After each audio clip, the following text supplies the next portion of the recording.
Romania is the largest country in southeastern Europe. It's a country with a long and bloody past.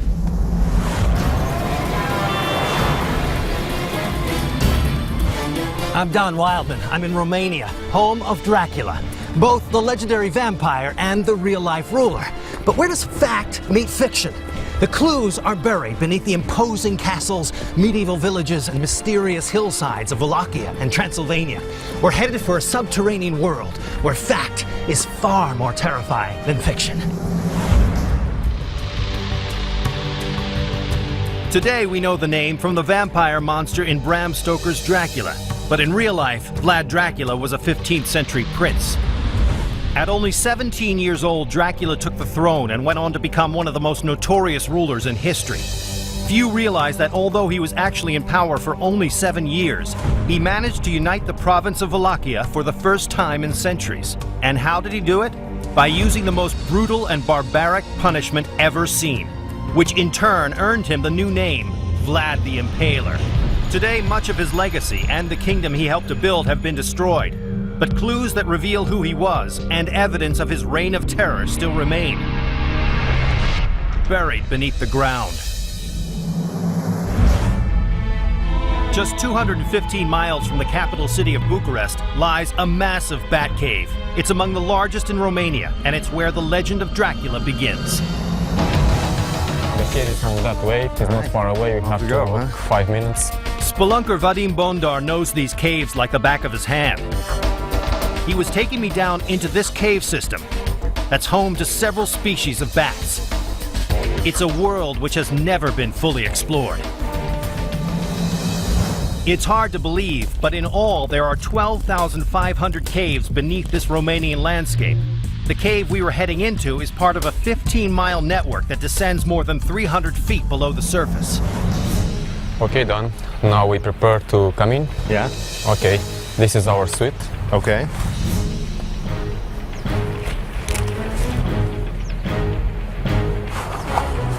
Yeah, it's okay.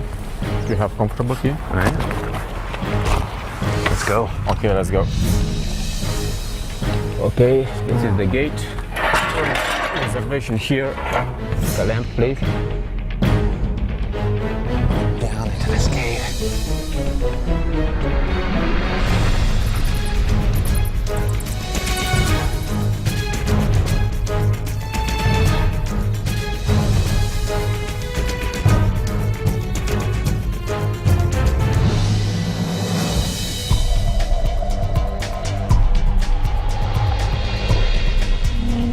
It's really kind of spooky. What is it? Oh, wow. Look at the sound. Oh, yeah. Sound of the bat. Oh, there they are. Look at the bat there. Look at them. They're all over the place. All of them. How cool. Vadim believes there's more than 10,000 bats living in here. They hibernate in the winter, and in the summer they leave the caves to feed. These bats only come out under the cover of darkness, and while on the prowl, they actually eat the equivalent of their body weight in insects every day. This underworld was created more than 60 million years ago. Now, how far down does this cave go?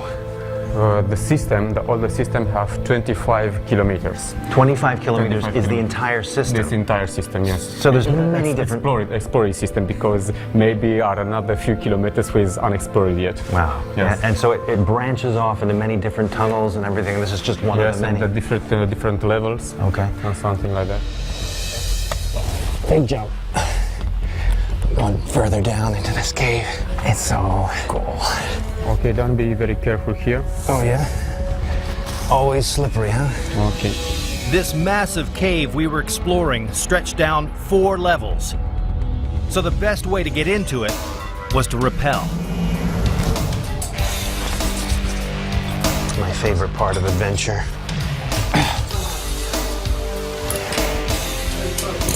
So we can't get there by the trail, so harnessing up. Professionally harnessed. These guys are good. Okay. It was a 120-foot drop that would lead to the deepest cavern in this system.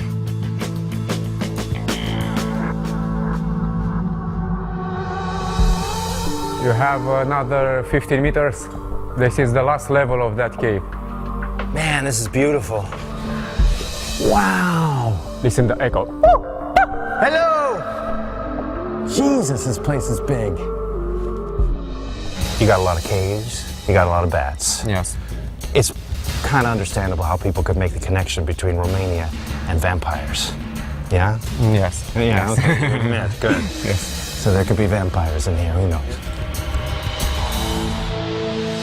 Why do you think Romania has such a reputation for mystery and legend? I mean, what gives the place that quality? In my opinion, the first reason is the Dracula. Right, from the book. The book, yes. The book was written by Bram Stoker in 1897, over 400 years after Vlad Dracula died. And the setting for the book's famous Nosferatu is modern-day Romania, the landscape of which is filled with caves like the one I was exploring. So who was this real-life prince who in 7 short years left behind a legacy of terror? His story begins in 1431, when Vlad was born. It was the 15th century, an incredibly tumultuous and brutal time in the region. Dracula got his name from his father, who was a member of an elite society called the Order of the Dragon. It was an elusive fraternity founded by the Holy Roman Emperor in 1408. In Romanian, Dracul means dragon, so his father adopted that as his nickname. And Dracula literally means son of the dragon, or son of the devil. The Ottoman Empire and the Hungarian Empire were the major powers, and the province of Wallachia sat in the middle of the two. Arch enemies, the Hungarians and the Ottomans both used Wallachia as a pawn, and Vlad became a crucial piece in their game. When young Vlad was only 12, the Turks helped to get his father back onto the throne of Wallachia. But to repay them, Vlad's father had to send Vlad and his brother to the Turks as hostages. If their father tried to double-cross the Turks, the boys would likely have been killed. But the Hungarians were circling Wallachia, just waiting to attack. And to make matters worse, Vlad's father was hated by those he ruled.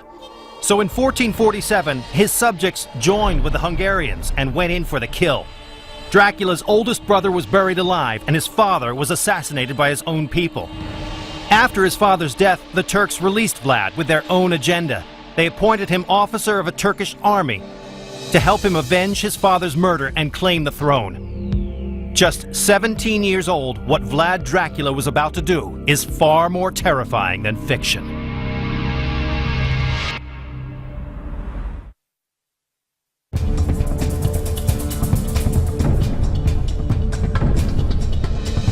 Romania's landscape is as rugged as its history.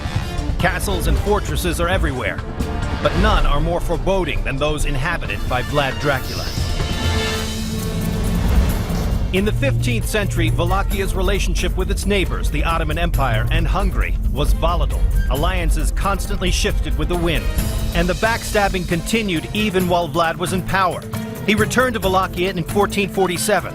His reign of terror soon began, and for the next 30 years, the Wallachian throne changed hands several times. While the myth of Count Dracula is frightening, the story of the real man is downright terrifying. And it all started in Trgovista. Prince Vlad Dracula returned home, his father assassinated, and his brother buried alive. He was surrounded by enemies, Ottomans in the south, the Hungarians in the west, and always assassins operated from within.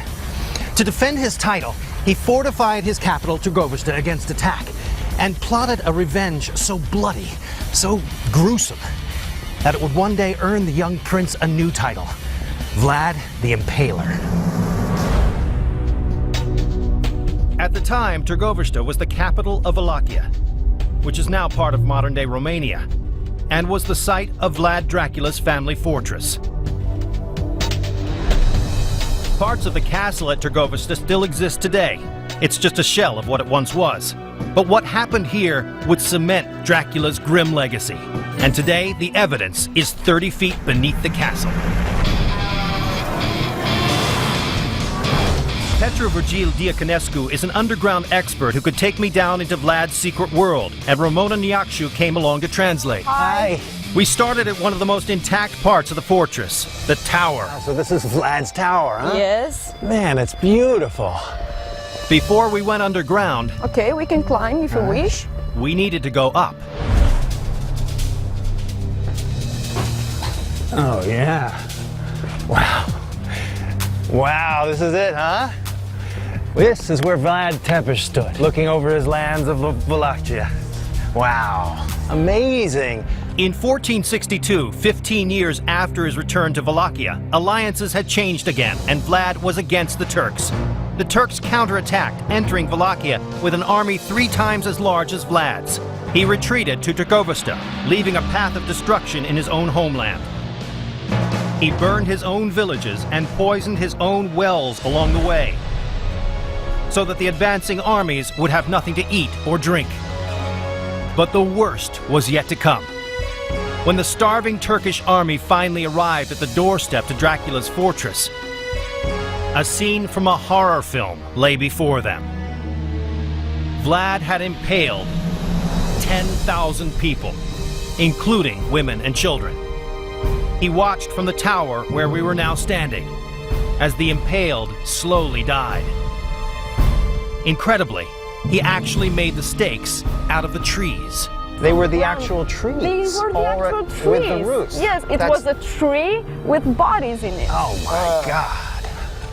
So he left these bodies on these spears for months. His tactic worked.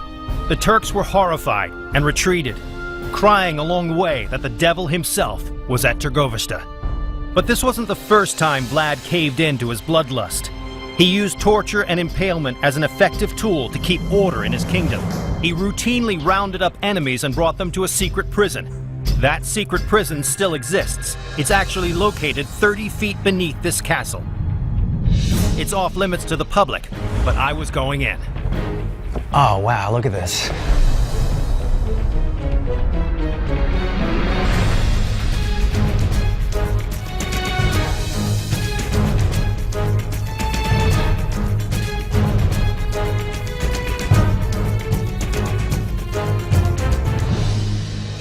So this is the actual prison cell for his prisoners. This is the prison cell, yes. Here were held until they were convicted. I see. But here we have 2 rooms, 2 identical rooms, yes. From here we are entering another room. Let me go in here. Yeah. Oh yeah, it's about the same size as the other one. This is Vlad the Impaler's jail cell. I don't think I would want to spend a day of my life in prison by Vlad the Impaler. Yeah, not a lot of room, but here it is. This is the original walls, right? Yeah. Original foundation. This is the original foundation. We are standing beneath the palace. We are underneath the palace Underneath here. the palace, yeah. The room I was in is thought to be one of the prison cells beneath Trgovista. It was part of a massive underground complex of dark dungeons and elaborate torture rooms. And 30 feet above this complex would have been Trgovista Castle itself. At its peak, the castle was an imposing and impressive structure, towering 88 feet into the sky. And the subterranean prison I was exploring was built to withstand the pressure from this massive castle up above. While the castle has crumbled today, thanks to the simple Roman arch, these dungeons have remained. The prisoners who were brought here knew what might be coming. They could be impaled on a stake alive and left to die. You know, it's one thing to hear about these guys, how vicious they were. It's a whole other thing to see where he kept his prisoners. It's creepy to be thinking about being down here by yourself in the dark, condemned to death. There's no way around it. It is a bizarre feeling. These dungeons hidden deep below the castle were strictly off limits to anyone except Vlad and the few he trusted. In fact, most had no idea these rooms even existed. Vlad didn't want any of the prisoners' relatives or friends to know where the dungeons were in order to prevent rescue attempts. Prince Vlad kept the prisoners here until their trials were over. He was the judge at these trials, and for those who were found guilty, the end result was often impalement. They were held here for 2 or 3 days until the judgment was pronounced by the prince. Okay. And during this time they were interrogated and... I have a feeling he didn't find many people innocent. We don't know that. We don't have many documents that say Vlad Țepeș was an unfair man. He was a very just man. You could be in prison down here for anything from lying to stealing to infidelity. Vlad's goal was to keep a tight grip on order in his kingdom, and it worked. During his reign, crime and corruption were wiped out. That's why even today, many Romanians remember Vlad as a hero and not a murderous madman. Vlad punished these crimes by cutting off limbs, skinning, boiling, or roasting people alive. But impalement was his method of choice, and it was a slow death that could last days. The stake was usually oiled, and Vlad made sure the point wasn't too sharp, so the victim wouldn't die immediately. The stake was inserted into the victim, and their own weight would slowly send the stake through their body. But Vlad's victims didn't always know they were about to meet their deaths. He once invited the sick and poor to Târgovăște for dinner. He then locked the doors of the hall and set the room on fire, essentially eradicating poverty in Wallachia at this very castle. But this underground prison was just the first of many strongholds Dracula built, both above ground and below.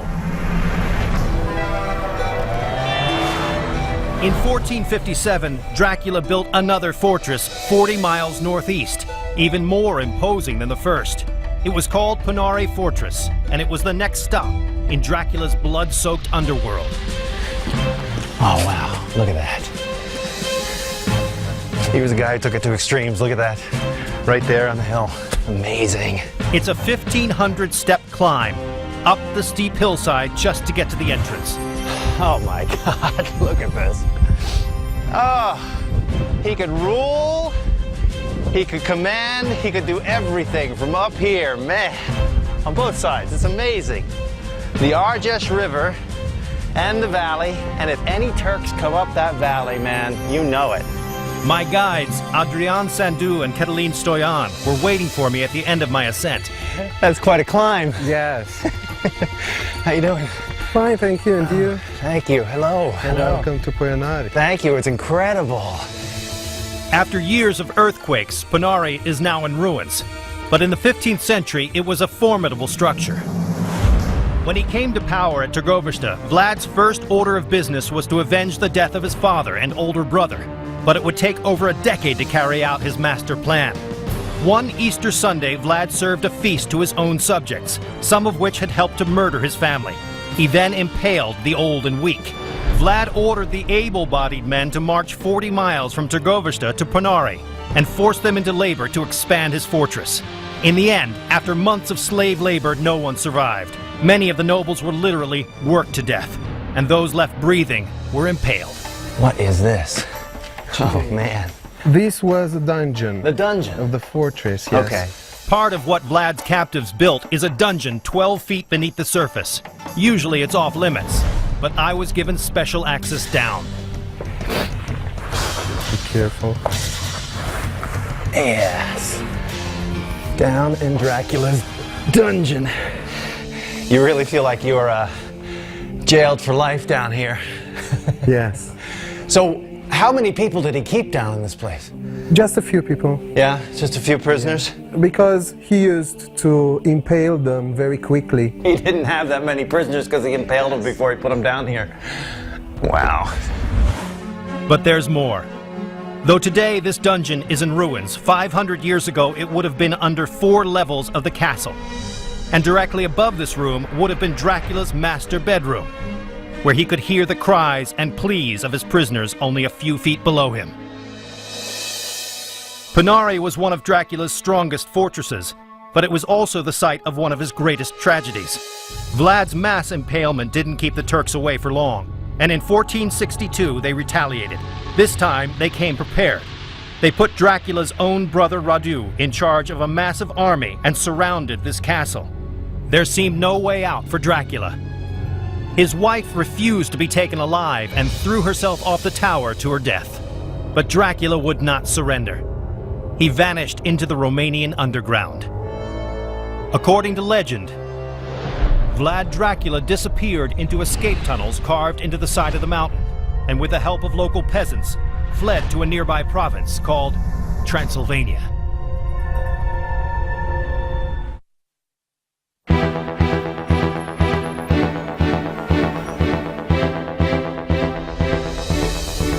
In 1462, the Turks, led by Vlad's brother Radu, took control of Wallachia. Vlad fled via underground tunnels to the province of Transylvania in Hungary to ask the king for protection. But instead of a helping hand, Vlad suddenly found himself in prison. Vlad the Impaler terrorized his people for 5 long years until 1462, when he was the one running for his life. He was captured and held for years as a political prisoner. But even the thick walls of this fortress couldn't contain Dracula's evil ways. His bloodlust continued in the dark dungeons of this medieval castle. It is called Hunandora Castle. The original fortress was built here during the Roman times, and over the centuries was transformed into the castle that held Dracula. It has seen sieges, withstood cannon fire, and was even burnt to the ground many times. But despite its active past, the skeleton of the castle is still here. And my guide, Sorin Tinku, knew exactly where the off-limit places were.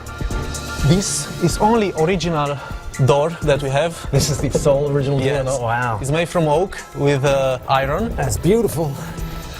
This is another area that we are not showing to the tourists. Okay, private access. Yes. Huh? What you can see in here is the wall from 14th century. I was getting special access into the 14th century fortress believed to have held the man behind the myth between his second and third reigns. But 7 centuries ago, this castle would have looked much different. The old fortress had only a single tower and was built on a solid bedrock foundation with stones gathered from nearby mountains. But in the 15th century, it began the transformation into both stronghold and palace. With tensions still high with the Turks, it needed to be safe. But it also needed to be a castle fit for a king. In 1441, the Hungarian king added 7 towers. He also added grand halls, guest rooms, and a chapel. The unique engineering combined late Gothic styles with early Renaissance, making this castle an architectural marvel. But that's not all. By building a castle on top of an existing fort, he created an interior and an underground. Sorin led me to these restricted passages deep below the castle. Hey, look at that.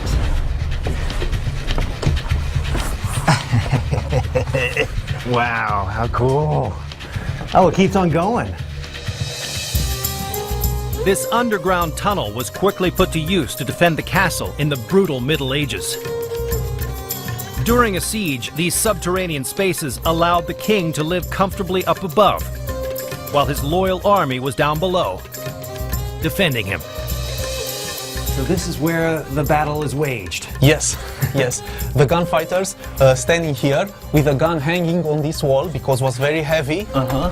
Well, we are now facing the first guns in the history, and this one is a hole for ventilation because it was a lot of smoke. Sure. And they could die in here. Yeah. This maze of military tunnels snaked all through the castle. Let me show you another part of that tunnel. But this palace's underground is an important part of Dracula's darker days. Let me show you the dungeon of the castle. The dungeon at Hunandora Castle is one of the few prisons to have ever held Vlad the Impaler. Wow. In so here. this is cool. This is the prison cell. Yes. Jesus, these were not nice places to be. Dark and dank, baby. I'm pretty cold. Wow. You just don't want to be held prisoner in a place like this. You know for sure. This prison cell was small and made of stone. There was no heat, and during the cold Transylvanian winters, the temperature could fall well below freezing. Vlad ended up in here as a result of the constant power struggle in the region. His brother Radu, who held the throne in Wallachia, was allied with the Turks, and Vlad's imprisonment secured Radu's place of power. Much like when he was a child, Vlad was still a valuable pawn. So when he came to the Hungarian king for help, he was imprisoned.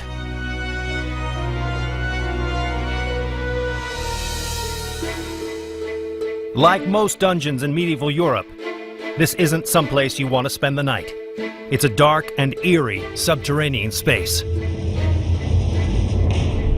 Experts believe Dracula spent 12 years in prison here, and while confined to a cell, the former prince kept up with the impaling. He would stake spiders, roaches, and even mice. According to prison guards, he skewered the pests with slivers of wood peeled from the floorboards and displayed the impaled like trophies on his windowsill. Supposedly, Dracula was mesmerized after impaling his victims. They say he would fixate on their tiny death twitches until they finally stopped moving. In prison, Vlad remained the impaler, and outside, alliances shifted once again. After 12 years of captivity here, the Hungarians set Dracula free. In 1475, he got his chance to reclaim the throne when his brother Radu died of syphilis. A year later, Vlad reconquered Wallachia. Today, few realize that beneath this castle sits a subterranean space that once imprisoned one of the world's most ruthless leaders.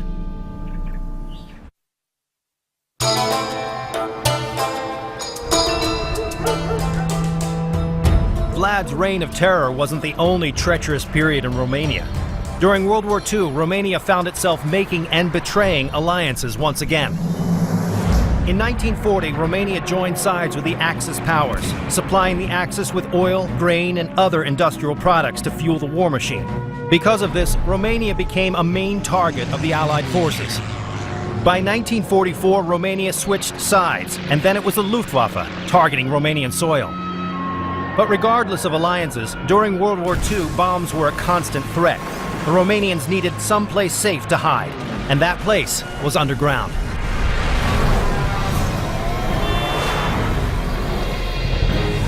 I was heading to a little-known treasure buried beneath Transylvania, to a massive salt mine that could provide salt to the entire world for 100 more years, and was the perfect spot for a bomb shelter.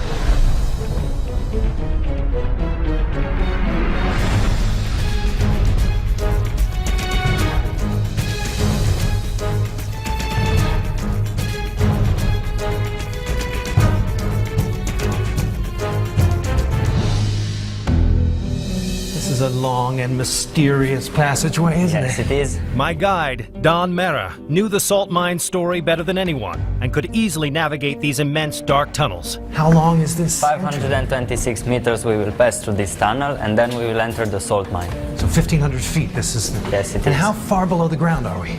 About, right now we are about 5 meters, and then we will be 10, 15, and So most we're going- about 50 meters. 50 meters down.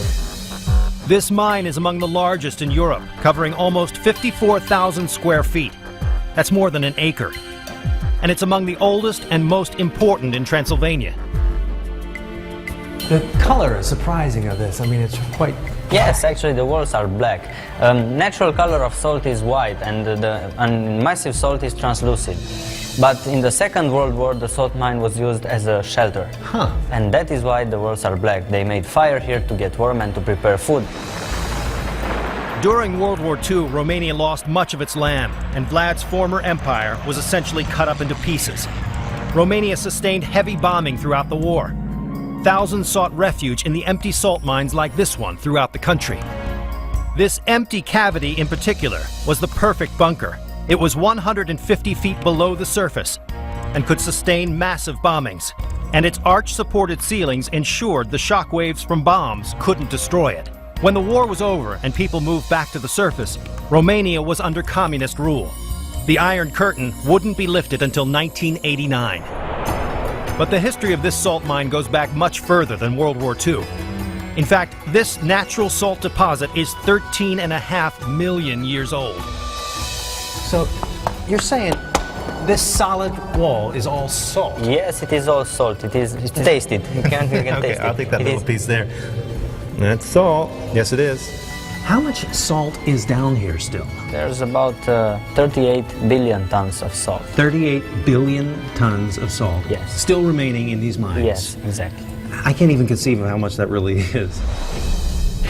On this site in the 2nd century, the Romans began mining this precious commodity, a process that would continue to be done here by hand until the 20th century. Today, the mine is made up of several large rooms, some over 100 feet deep.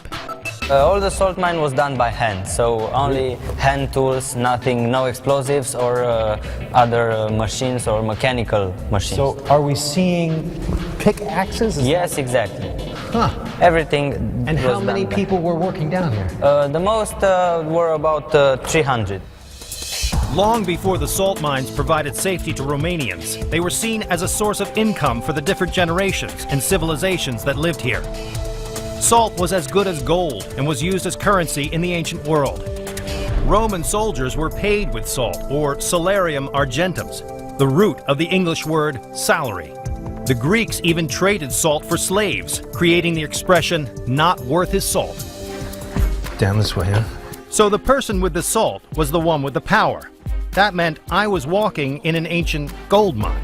Look how huge this Big, place isn't it? is. Unbelievable. How high is that? That is 40 meters. 40 meters, 120 feet. And if I was up there, what year would that have been? 1868, 1868, and we're Yes. standing where? 1932. So they did all that in about Yes, they did. 50 years. Amazing. When Vlad came to power, the abundant salt deposits of Transylvania were still being mined. Vlad Dracula also used the seemingly innocent commodity for more sinister actions. It is said that he would skin the feet of his prisoners, coat the wounds in salt, and let goats lick it off. Just another way to keep order in his volatile land. From the Romans paying their soldiers, to Vlad's use of salt for punishment, to saving lives in World War II, these salt mines have always been an important lifeblood in Romania.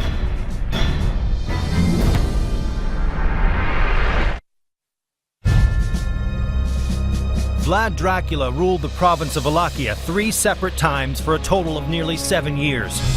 But it's what he left below the ground that's most impressive. Over the years, Vlad had gained himself many enemies, but some of his greatest enemies were members of his own family.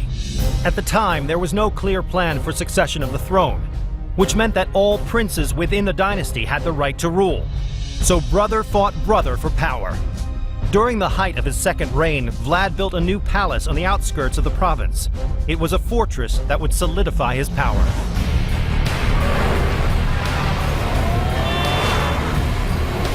In 1459, Vlad turned a small fort in the remote town of Bucharest into a princely palace now called Curtea Veche.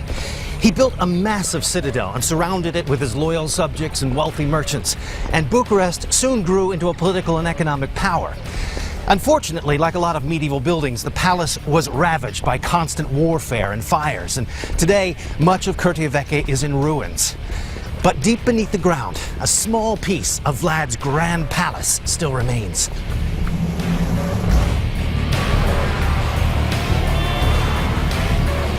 Gabriel Constantine was my key to getting into one of Vlad's most famous fortresses, and Monica Findlay would translate. And Vlad to welcome us, huh? Vlad, yes, he's our friend. He looks very stately today. Okay, let's go inside. Today the entrance is easy to miss. But just 10 feet beneath our feet lies the very foundation that established a new capital.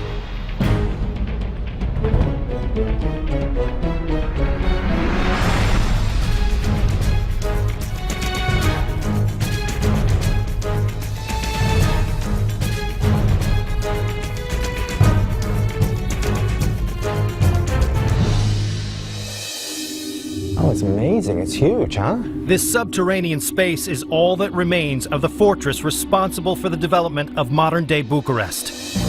Long before the bustling metropolis existed here, this area was a sleepy village of farmers and small merchants peddling their handicrafts.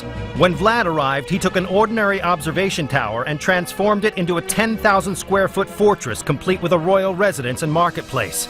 But this was more than just a place for local farmers to sell their crops. It was where Vlad Dracula established his slave trade. Vlad allowed non-Christians, criminals, and captured Turks to be sold as slaves. And soon this area began to thrive. But little do they know that this boom in economic and cultural development would eventually light the spark for the founding of modern-day Romania's capital city. Traces of Vlad Dracula's original design still remain, if you know where to look. So I can see the wall The original as wall's well. there. Yes, it's Right. from that time. But this is different here. Yes. All right, so we have the different eras of construction. This being Vlad Tepes's fortress with the river stone and the mortar. And this is a newer construction, and that's much newer over there. For almost 2 centuries, Vlad's successors built their own extravagant castles right on top of the existing structure, essentially burying all that remained of Vlad Dracula's original design. Today, these passageways snake beneath the streets. But in Dracula's days, this would have been the ground floor of his palace and marketplace. To later rulers, it would have been the basement. They expanded Vlad's palace, creating a structure even larger than his 10,000 square foot complex. It contained a private garden in the middle, and administration buildings and living quarters would have been directly above the rooms I was in. In the late 18th century, a new castle was built not far away, and eventually this castle fell into disrepair and homes were built around it. Until finally, during the communist era, buildings covered the entire area, effectively paving over Romania's dark past. Most have no idea that this piece of Dracula's life still exists. But if he had never built this retreat, Romania's capital city of Bucharest might never have been. Vlad Dracula built Curtea Veche at the height of his power. But just a few short years later, his final reign would come to an end. But not even his death could bring an end to his legacy. Ask any Romanian where Vlad the Impaler is buried, and they'll tell you about a darkened church on a remote island, accessible only by boat. But like his life, Vlad's death is shrouded in mystery.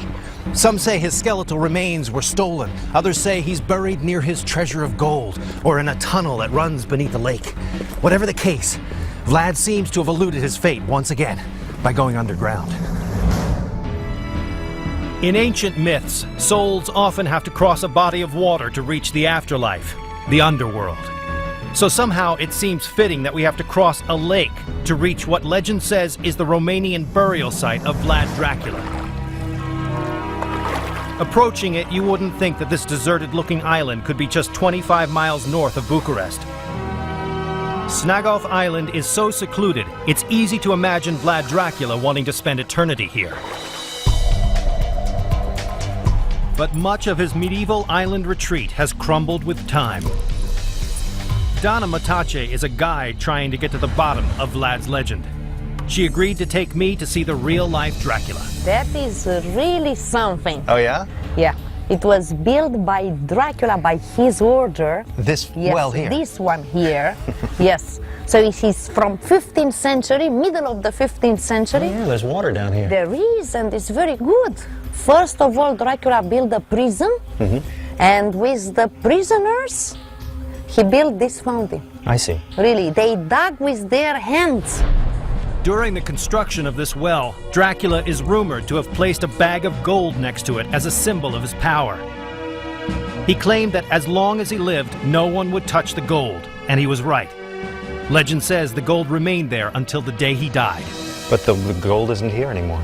He Somebody died, took it. unfortunately. He's no more living, that's true. Yeah. But there's one structure on the island that has lasted through the years. An 11th century church, Vlad's chosen burial site.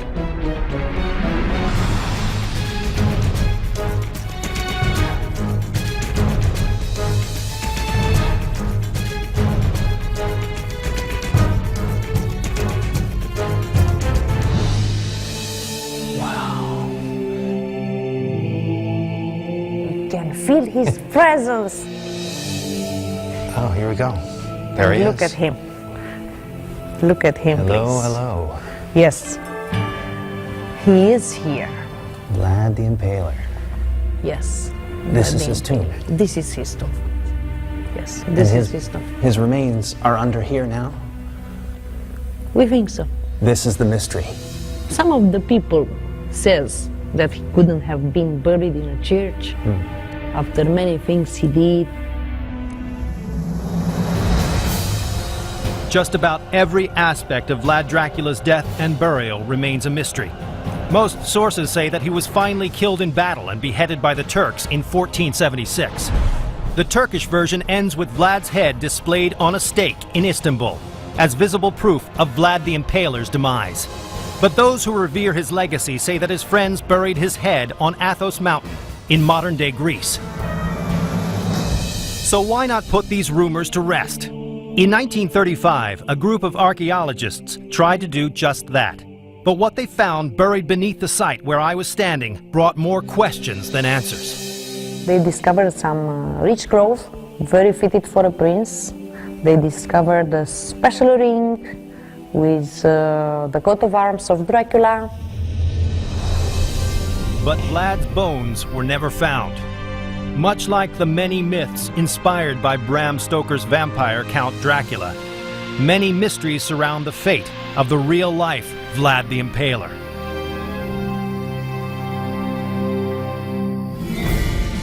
Today, Dracula's regions of Wallachia and Transylvania are part of modern-day Romania, and Vlad Dracula has left a lasting impression there.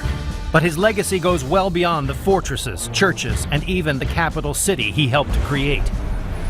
Vlad ruled for a short span of nearly 7 years. It's hard to fathom, but during that time, it's said he killed between 40 and 100,000 people. Mystery will always surround the real-life prince called Dracula. And who knows what other secrets he's left for us in the underground.